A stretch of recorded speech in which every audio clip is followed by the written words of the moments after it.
Hi, I'm Allison. They said I could stay, just until I got back on my feet.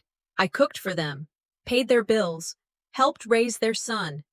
But on Thanksgiving Eve, my brother-in-law called me a leech and kicked me out at midnight. No one stopped him, not even my sister. But what they didn't know was I had kept everything, every receipt, every lie, every time they smiled while erasing me. So I didn't scream. I walked out with the only thing they couldn't steal, the truth.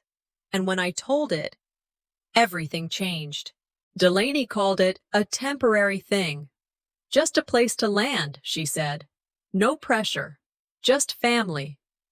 6 months after Dad died, I packed a single suitcase, cradled the box of his journals in my arms like something alive, and walked up the same steps I once ran barefoot as a kid. The porch light flickered, a motion sensor. I wasn't used to seeing it that way. Colton opened the door with that smile of his, the one that's friendly enough, but only skin deep. Ezra, he nodded. Glad you made it. You can drop your things in the side room. Delaney's cleared it out for you. Side room. The house had 5 bedrooms, but mine was a utility space. A futon shoved between plastic bins of holiday decorations and unopened Amazon boxes. I placed Dad's journals gently on the edge of the futon. They looked out of place here, so did I. I thanked them both. Delaney hugged me a bit too tightly, like she needed to convince herself this was a good idea. And Colton? He didn't say much else. Just left the room. I stood there alone, and the silence wasn't empty. It was loaded. The next morning, I was up before anyone else. Old habits from caregiving die hard. I made breakfast. Eggs, toast, coffee. Simple. By the time Delaney walked in, I had already set the table and packed Thatcher's lunch. She looked surprised, then grateful. Colton walked in behind her, glanced at the table, then muttered just loud enough, "At least he's trying to make himself useful." I didn't react. I just folded my navy handkerchief and put it back in my pocket. Same one I kept during Dad's chemo. Still had the faint scent of antiseptic and something more. I don't know, weight. I started fixing things around the house. Door hinges, a flickering light in the hallway. I offered to pick Thatcher up from school, help with groceries, even mow the lawn. Delaney would say, "That's sweet of you," and move on to talk about her charity board. Colton would nod, distracted, tapping his phone. At dinner, I mentioned the changes in local property taxes, something I used to lecture on. Colton cut me off mid-sentence, smiled, and said, "Let the experts handle that." A guest laughed. I chuckled too. That's what you do, laugh, so no one sees the sting. Delaney caught it. Her eyes flicked toward me for a second, but she didn't say anything. I kept going. I started keeping receipts. Grocery runs, utility bills, school supplies for Thatcher. Nobody asked me to, but I needed proof. For myself more than anyone else, that I wasn't just taking space. It was around then that Thatcher said it. I was helping him with a science project in the living room. He looked up, completely innocent, and said, "Mom says you're staying here because you don't have anywhere else to go." I froze for a breath, then smiled. "That's not untrue," I said. "But it's not the whole story either." I thought about those nights, me and Dad in that same house, the oxygen machine humming. The smell of plastic and bleach, the quiet you sit in when someone you love is slipping away. Back then, every corner of this house felt warm. Now it was polished and cold, like a showroom pretending to be a home. I didn't say anything else to Thatcher. I didn't need to. He moved on, back to his glue stick and poster board. Later that night, I sat on the edge of the futon and pulled out that same handkerchief, folded it slow, smoothed the corners, placed it on the nightstand like it mattered. It did. It reminded me I had once mattered, too. It had been just over a month since I moved in when I came back from a 2-day job up north, fixing a property report for a friend of Colton's who needed a second pair of eyes. I didn't charge a thing, didn't ask for gas money, just came home late in the afternoon, hoping to grab a quick shower, maybe catch the last half of a game. Instead, I found my futon leaned upright against the laundry wall. Two clear bins stacked on top of my duffel bag, and my books placed carefully, too carefully, on top of the dryer. It was the kind of neatness that only means one thing. Someone was planning for you not to come back. Colton walked by, holding a yoga mat under one arm, sipping from a green smoothie. He glanced at me like he didn't expect to see me this soon. "Hey, man," he said casually. "We're turning that room into a wellness space. Delaney's been needing it for her posture and my back's been killing me. But you're good, right?"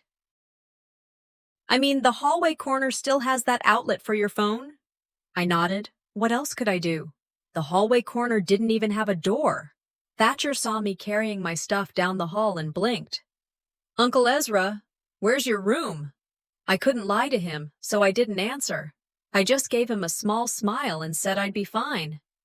That night, I laid the futon out beside the washer, the hum of the dryer rumbling through my spine. A few socks dropped near my pillow. I didn't move them. I just stared at the ceiling and told myself, it's just space. Space isn't worth fighting over. That lasted until the next morning. I opened my credit card statement and noticed a charge. $800. Wellness World, home equipment package. It hit me instantly. Colton used my saved card, probably from that shared Amazon account I helped them set up years ago, back when Dad was in the hospital and they were juggling expenses. I walked into the kitchen while Delaney was unloading organic kale into the fridge. "Hey," I started, keeping my tone even. "Did one of you use my card recently? For some gym stuff?" She looked over her shoulder, all soft surprise. "Oh, I thought it was linked to our joint account. I'll check. Don't worry." No apology, no thank you, just a smile, like I'd asked about the weather. I didn't push. I just pulled out my notebook later that day and added a line under a new header, "Still owed." Dad used to say, sometimes silence is just dignity dressed in a darker coat. I was learning that coat didn't always fit, but I kept wearing it anyway. Sunday came, and Delaney threw a brunch for her friends from the foundation. I cooked the eggs. I arranged the table. Then I faded into the background like always. During coffee, someone brought up cost of living. Delaney smiled, all soft voice and white wine.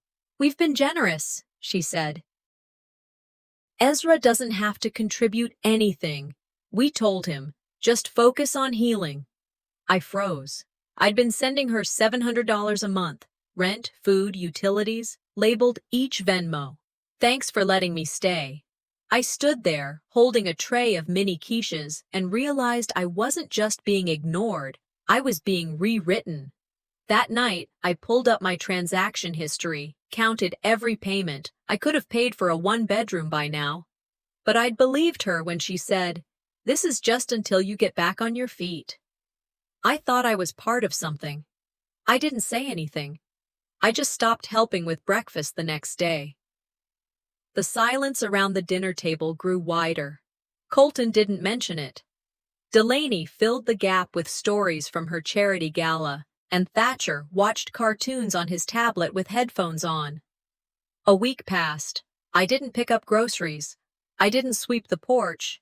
They didn't ask. One morning, I walked into the kitchen and saw a meal prep box from a subscription company sitting on the counter. Delaney posted a picture later that afternoon. Self-care Sundays. No mention of the man who used to wake up at 6 a.m. to slice apples and cook eggs. I stopped being part of the house. I became a fixture in the hallway, like the coat rack no one moved, but everyone bumped into. Every night, I unfolded my futon by the dryer. I laid the same navy handkerchief over the corner of my pillow. I'd ironed it myself the night before. It was the only thing in the house still soft, still mine. I stared at the ceiling and thought about something I'd written in my journal earlier that day. If you're called a burden long enough, even your heartbeat feels too loud. The smell of coffee and pine mulch filled the air that morning. Delaney and Colton's backyard was set up like a showroom, white folding chairs in rows, a canopy with string lights, cheese platters laid out like we were prepping for a photo shoot instead of a charity planning brunch. I had helped set it up, lugged chairs, iced drinks, arranged napkins, but when the guests arrived, neighbors, church folk, and a few distant cousins, I realized something. My name wasn't on the invite, not even a +1, no intro in the group chat. I was background again. Colton made introductions like he always did, smiling like a politician, saying a lot without saying much. When someone asked who I was, he said, "Oh, that's Delaney's brother. He's between things right now." They laughed, just lightly. But I felt it, each chuckle like a needle. I nodded, played along, smiled so they wouldn't see it land. Just another unemployed family member they had to keep around out of guilt. Then someone, I think it was one of the new neighbors, leaned over and said, "Oh, you're the one they said never moved out, huh?" That one landed, not because it was cruel, but because it was said so casually, like it was common knowledge, like I was a fact on a list no one cared to correct. I smiled again, set the drinks down, and walked back inside. Quietly, calmly, like I was okay with it. But I wasn't. Later in the day, during one of the community spotlight segments, Colton came up to me in the kitchen, leaned in, and said, "Let's keep this part to the hosts, all right? Just to keep things smooth." I nodded again. I stood near the sliding glass door and watched through the glass while he and Delaney took turns speaking. The very ideas I'd brought up weeks ago about volunteer coordination were now being praised as Colton's vision. Delaney smiled, didn't blink. I caught snippets of conversation from the guests. They're such a strong couple. So generous. They really hold the family together. I thought about the garage I cleaned out last week, the bathroom leak I fixed, the groceries I bought. Then I thought about how none of it mattered once the cameras were on. That night, I pulled my suitcase out from under the futon and dug out a small photo frame I had wrapped in a sweatshirt. It was me and Dad, years ago, standing side by side after a lecture I gave at the university. He looked proud in that photo. I looked like I had purpose. I remember him introducing me to a colleague that night. My son, the professor. Not between things. Not the one who never left. Now, I was the brother staying for a while. I placed the photo on the hallway shelf outside the laundry. No one noticed it for days. And when I did notice it was gone, I didn't panic. I checked behind the laundry basket. There it was, face down, cracked corner. I didn't mention it. Just wrapped it back up and slid it back into the bottom of my suitcase. I told myself, it's not worth starting a fight over a frame, but something inside me cracked too, not all at once, just enough to let in a little doubt. I stayed quiet the next few days, not angry, just quieter. One evening, while I was folding some towels in the hallway, I caught myself thinking, maybe I am the problem. Maybe I overstayed. I sat down with my phone and scrolled back through the texts Delaney had sent when she first invited me. "We'll get through this together. You're not alone here. Come home." All of it sounded sincere back then, but now, it read like a script. I started seeing the pattern, how I had been slowly removed from conversations, group decisions, even meal times. There was a warmth in the house, sure, but I wasn't inside it. I was orbiting around it. That night, I wrote one line in my journal. I used to belong here. Now I'm just a shadow among silhouettes. The call came while I was finishing the dishes. Jolene had already gone home. The house was quiet, too quiet. I picked up the phone, pressed it to my ear, and heard a voice I hadn't heard in years. "Ezra?" It's Mark Wilkins, your dad's old estate attorney. I'm confused. Were you notified about the revision to the will? My stomach didn't drop. It turned. No. Why? There was a pause. Then, that doesn't make sense. You were a named beneficiary in the previous version. I just assumed you knew. I sat down. The ceramic bowl in my hand made a soft thud on the counter. Mark told me that weeks before Dad passed, a new will had been filed, one that removed me completely. The house? Left fully to Delaney, no explanation, no dispute clause, just gone. I didn't ask for a copy, I didn't argue.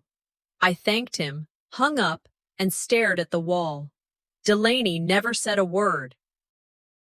She watched me cook for our mother, fix the floorboards, pay for the broken fridge repair, never once said, "Hey, by the way, Dad cut you out." I guess it didn't seem important. That night, I pulled out the small cream envelope Dad gave me 2 weeks before he passed. He handed it to me quietly, his hand shaking. "You open that when it feels right."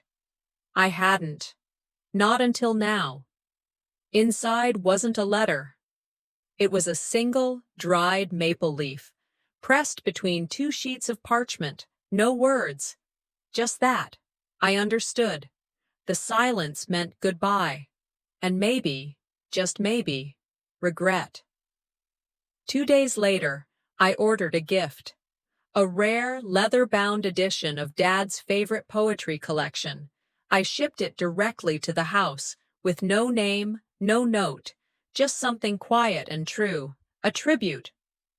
At dinner that weekend, Delaney walked in holding the book like it was a trophy. "Look what I found online," she smiled, presenting it to our mother. "Thought it'd be perfect for Dad's memorial table." My mother teared up. "You always knew what he loved." I said nothing, not a word. I just watched Delaney soak in the praise like it was air. She didn't blink when she placed it beside Dad's framed photo in the living room. Later that night, I checked my email. The tracking link confirmed it. The order had shipped from my account. And the delivery address? She'd pulled it from our old shared Amazon archive. She knew it came from me, but in this house, they didn't steal with force, they stole with applause. I added another line in my notebook under a heading I'd started that week. Disguised harm. Entry number 4. They don't erase you with fists. They erase you with smiles. A few mornings later, I brought up the will to Delaney while she was pouring oat milk into her smoothie blender. "Did Dad ever talk to you about changing the estate?" She didn't look up, just kept measuring the ice. "Ezra, Dad wanted peace. You had your time with him. We needed stability." I waited, but that was it. No sorry. No let's talk. Just stability. She called it an administrative decision. Colton chimed in later that morning during breakfast. "You always said you didn't care about money, right?" He smirked, sipping his coffee. "So let's not get dramatic now." I nodded. They weren't twisting the story. They believed it. And maybe that was worse. I began walking the house more often at night. Couldn't sleep anyway. One night I noticed something. My name was nowhere. The calendar on the fridge? No reminders that I picked up Thatcher. The chore list. Only Delaney, Colton, and Jolene. An email thread planning Thanksgiving arrived the next day. Everyone was on it, except me. Even the bring your own dish list skipped over my name. I didn't mention it. I didn't ask why.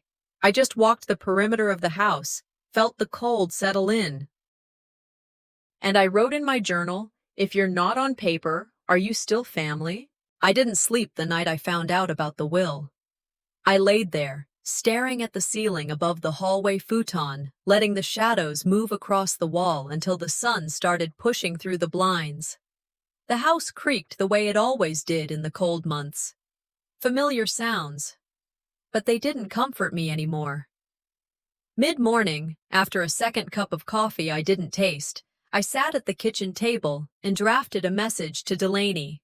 I didn't write anything dramatic, just questions, calm, clear, asking if we could talk honestly. I told her I wasn't angry, I just wanted clarity. Her reply came within minutes. "We all have to know when it's time to move on, Ezra. Some roles don't last forever." That was it. I read it again. Then again. Each word colder than the one before. I had nothing left to say, so I deleted my draft. Whatever I wrote now would just make me look desperate. Or worse, ungrateful. Her kindness had an expiration date, and apparently, I'd just hit it. That evening, after dinner, I helped Thatcher with his homework like usual.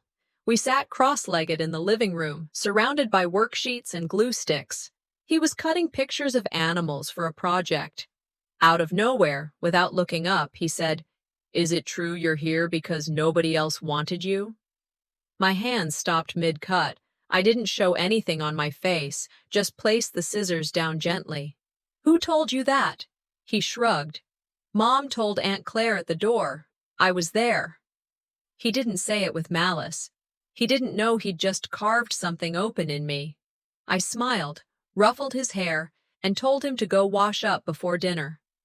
I sat there for a while after he left, staring at the turtle photo he had glued sideways on the poster board. Later that night in my journal I wrote, "The most painful truths don't come from enemies. They come through small mouths, from people who didn't even know they hurt you." I stayed up late again, tossed, turned. Replayed everything. Every moment I'd cleaned the gutters, painted the hallway, changed light bulbs no one asked me to. Every label Colton used, freeloader, guest, between jobs. Every brunch where I was introduced like a leftover, the photo that disappeared, the book that was mine but praised in her hands, the Amazon charge, the will. They hadn't just reduced me, they'd rewritten me. It wasn't erasure, it was reassignment. And I'd stood by and let it happen. Part of me wanted to pack and leave that night. No note, just gone. But something inside pushed back. Not like this, not without the truth on record. I started packing, slowly, methodical, not out of panic, but purpose, one drawer at a time. I came across the navy handkerchief again, Dad's, folded exactly the way I left it, a faint spot still there from one of his hospital visits. It still carried the scent. Memory, really. That sterile, sad scent hospitals leave on everything they touch. I sat on the floor, back against the wall, and finally let it out. No sobbing, no drama, just a deep, slow unraveling. The kind that leaves your chest hollow. I wasn't angry. I was tired. And when I stood up, something was different. I wasn't leaving because I wasn't wanted. I was leaving because I finally wanted myself back. The email alert buzzed just as I was walking back from the store. I had picked up extra flour and baking soda. Figured I'd make cornbread for the pre-Thanksgiving dinner, same as I did last year. Something familiar. I was halfway through the parking lot when I saw it on my phone screen. $1,400 charged to your Chase Visa. I stood there, motionless. Cars passed behind me. Someone honked, but I didn't move. The charge was for a luxury rental in Sedona, a holiday home, Thanksgiving weekend. I hadn't booked anything, but I knew who had. I called the credit card company. The rep on the line confirmed it. Same card, still connected to an old shared Amazon account Delaney and I had set up years back when Dad first got sick. The billing name? Colton Breyer. I walked home slower than usual. By the time I got back, the sun had started dipping. Shadows stretched across the front yard. I went straight to my room, my hallway corner, and printed the transaction. Slipped it into a folder I labeled Final Straw. I opened my notebook, the one I kept hidden behind the stacked towels. A list titled Disappearance Log ran across 2 pages now. I added a line beneath the last entry. They now spend my silence. That night, I logged out of every shared account I had ever set up for them. Spotify, Amazon, Hulu, Venmo. I changed every password, canceled the ones they never even thanked me for. By morning, I felt lighter, but it didn't stop there. A few days later, Jolene asked me, "Are you still making that cornbread for Thursday?" Her voice was gentle, like she knew something was off. I blinked. I wasn't asked. She looked surprised. "Delaney didn't text you?" I shook my head. "No." After she left, I checked the family iPad sitting on the counter, opened the group chat I used to be a part of. I wasn't in it. They'd started a new thread. I scrolled through. A message from Delaney read, "Let's keep it simple this year."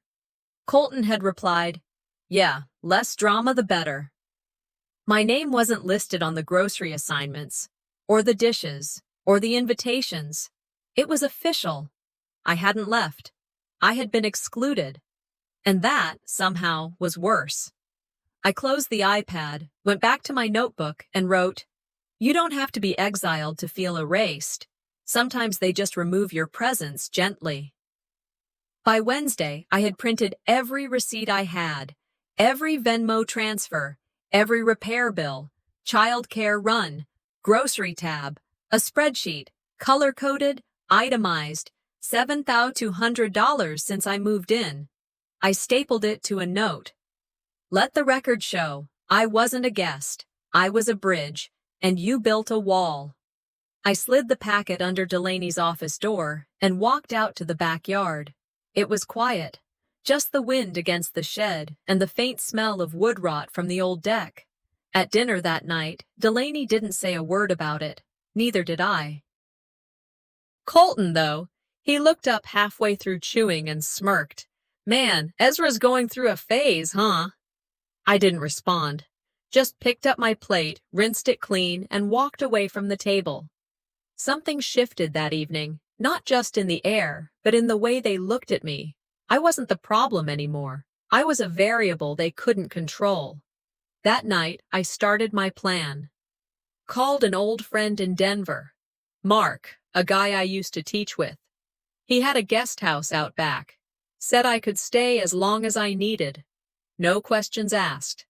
I set up housing alerts for rentals in the area, bookmarked listings, saved maps. Then I contacted Dad's original estate lawyer, scheduled a meeting. I pulled out my file box, started scanning every document, wills, emails, payment confirmations. I was building something, not revenge, not drama, just the facts. The next day, I stood in the hallway and looked around one last time. This house wasn't mine. It never was. But I had paid more than my share of rent here, and come Thanksgiving, I'd stop paying for peace they never intended to offer. Thanksgiving Eve in that house was quieter than I expected. Not in a peaceful way, but in that muted kind of way people use when they want to ignore something without looking like they're ignoring it. Delaney didn't say anything about dinner. No formal invite, no group message, no mention of my cornbread, which had somehow become a holiday staple. Still, I made a dish and set it on the counter, sweet potato casserole. Figured if I was going to be excluded, at least they'd smell me in the room. The table was already set when I walked in. Name cards for everyone. Colton's mother, their pastor's wife, even a neighbor's college kid. Not me. Jolene caught my eye from the hallway, gave me the smallest nod, and disappeared into the garage. A few minutes later, she returned with a metal folding chair and placed it at the end of the hallway, near the coat rack. I balanced my plate on my knees and ate there, facing the corner, like I was in time out. They laughed. They clinked glasses. Colton told a story that made everyone roar. I don't remember what it was. I just remember how small the sound of my fork scraping the plate felt in comparison. No one acknowledged me. But after dinner, I still helped clean up. I cleared the dishes, wiped down the counter, loaded the dishwasher. I didn't do it for them. I did it for my own sanity, some final thread of self-respect I hadn't quite burned off yet. I was drying a wine glass in the kitchen when Colton walked in. His cheeks were pink from wine. His tie was loosened, shirt untucked. He leaned on the island and looked at me like I was the mess he never signed up for. "Why are you still here?" he said, half smiling. I looked him in the eye, calm as I could be. "Because I live here, remember?" He slammed the dish rack with both hands. Glasses rattled. The wine bottle wobbled. "You're a leech, Ezra. You just suck from everyone and pretend you're doing us favors. You think your little chores matter? You think that makes you family again?" The room behind us went silent. I felt the weight of every eye, even if no one turned around. Delaney didn't move. Colton kept staring, his mouth still half open like he had more to say, but he didn't need to. I set the towel down slowly, placed the wine glass on the counter, and walked out. No shouting, no rebuttal, just silence. Back in the hallway, I started packing. The snow had begun falling softly outside. I could hear it hitting the window like small apologies. I didn't rush. I folded each shirt, placed them neatly in my bag. I tucked in my journal. Then I reached into the nightstand and pulled out the navy handkerchief, folded, ironed, still holding that faint hint of the hospital. I pressed it to my chest. Jolene found me by the door. She didn't ask questions. "Do you want me to say anything?" she whispered. I shook my head. "No." "The silence will say it for me." Before I left, I placed an envelope on the kitchen counter. Inside was the spreadsheet I'd printed. Receipts, totals, everything I had contributed since I moved in. On the front, I'd written in black ink, "The math adds up, the respect never did." Midnight was colder than I expected. I zipped my jacket up to my chin and rolled the suitcase behind me. No one came out. No one called my name. The porch light didn't flicker this time. I walked to the edge of the driveway. The frost crunched beneath my boots. The air was clean, and I could breathe in it. I called a rideshare and waited in silence. When I looked back at the house, I didn't feel grief. I felt done. "I wasn't thrown out," I whispered. "I walked out with what they can't take, my name." The motel room smelled like bleach and damp carpet. I sat on the edge of the bed, sipping bitter coffee from a foam cup, scrolling through my phone with no real purpose. Just tapping, refreshing, pretending the room didn't echo. That's when I saw it, posted by a cousin I hadn't spoken to in years. A photo of Dad's obituary from the local paper. One of those church newsletters they still print and stack by the exit doors. I zoomed in on the text. Survived by his loving daughter, Delaney Prescott, and her family. My name wasn't there. Not in the headline, not in the fine print, not in any footnote, any mention, any trace. They buried me before they buried him. I pulled out the photo from my suitcase, the one of me and Dad on the university stage. He'd stood next to me that day, grinning wide, introduced me to everyone. My son, Ezra. He's the one who holds things together. Now, I was nothing, not even an afterthought. I propped the frame against the motel mirror. It leaned a little crooked, just enough to catch the sun slicing through the curtains. I looked at myself in that reflection and didn't see sadness. I saw clarity. Later that morning, I booked a ride to meet with the lawyer. The air was sharp, made my breath visible. I pulled my coat tighter and carried my suitcase down to the lobby. The driver's name was Leon, older man, former military. His hands were thick, his voice low. He didn't ask many questions, just offered me bottled water and turned the heat up when he saw me shiver. A few miles out, he broke the silence. "You look like someone who just got told he's not welcome where he's always been needed." I blinked. "Excuse me?" He chuckled softly. "I've seen that look before. You're not mad. You're not sad. You're just clean. Like someone scrubbed your name off the wall, and now you're trying to remember if it was ever there. We pulled into the parking lot of the law office. He looked at my suitcase and said, "They don't even know what they just lost, do they?" I didn't answer, but my throat closed around something that felt too old to cry. Inside, I handed the receptionist my ID. Sat in the lobby with my binder on my lap, every page ordered and clipped. The lawyer, same man who used to shake Dad's hand and ask about my teaching, looked uneasy when he walked in. "I didn't know you weren't notified," he said. "Neither did I replied. I laid the binder on the table.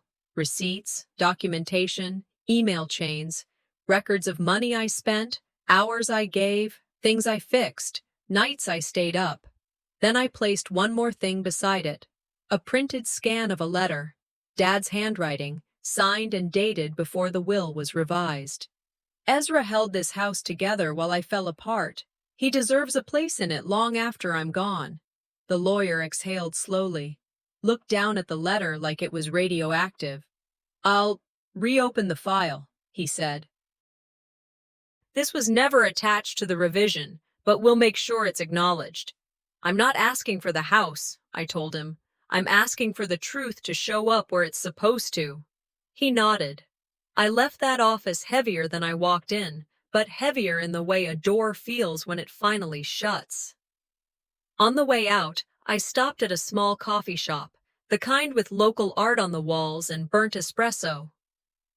I opened my laptop, connected to the weak Wi-Fi, and opened a blank post.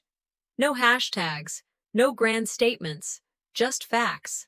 Photos of the bathroom I remodeled. Screenshots of the meal delivery charges I paid for when Delaney claimed she cooked every night. Venmo logs. A scan of the letter from Dad. I wrote, "Sometimes, the loudest room in a house is the one they try to empty. But I was never invisible. I was just inconvenient." Then I clicked post, closed the laptop, and let the wind outside carry the silence wherever it wanted.